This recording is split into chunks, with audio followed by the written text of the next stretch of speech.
Shalom Bapak Ibu Saudara sekalian, senang sekali kalau pada siang hari ini saya boleh menyapa Bapak Ibu Saudara sekalian. Kita akan merenungkan satu bagian daripada firman Tuhan yang terambil dari Yeremia pasal 33 ayatnya yang ke-6. Demikian saya bacakan bagi setiap kita saudara. Sesungguhnya aku akan mendatangkan kepada mereka kesehatan dan kesembuhan, dan aku akan menyembuhkan mereka dan akan menyingkapkan kepada mereka kesejahteraan dan keamanan yang berlimpah-limpah. Saudara, ketika saudara mendengarkan firman Tuhan nih di ayatnya yang ke-6, saudara begitu senang dan pasti sangat bersuka cita ketika menerima kebenaran firman Tuhan ini, bukan? Bahwa ada janji berkat firman Tuhan bagi setiap orang yang percaya. Tapi tahukah saudara bahwa konteks ayatnya diberikan kepada Nabi Yeremia, maksud saya, keadaan Yeremia tidak baik saudara. Bagaimana kita bisa mengetahui keadaan Yeremia pada waktu itu? Yeremia di ayatnya yang pertama dari pasal 33 dikatakan bahwa dia masih terkurung di pelataran penjagaan itu.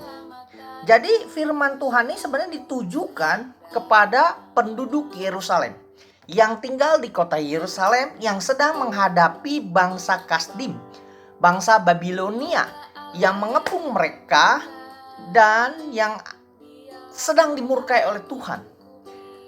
Tetapi bangsa itu diberikan janji. Kepada bangsa itu diberikan janji. Pada bangsa inilah yang mengurung Nabi Yeremia, yang mendatangkan murka Allah. Saya sedang membayangkan bahwa menjadi seorang nabi yang menulis juga kitab ratapan tidak mudah saudara. Ketika dia sendiri dianiaya oleh bangsanya sendiri, dia harus menyampaikan kebenaran firman Tuhan ini. Dia bukan mensyukurinya, dia bukan mengharapkan pembalasan itu bagi bangsanya. Karena apa saudara? Karena kasihnya kepada bangsanya sendiri, meskipun bangsanya sendiri menindas dia, mengurung dia, dan menyusahkan dia.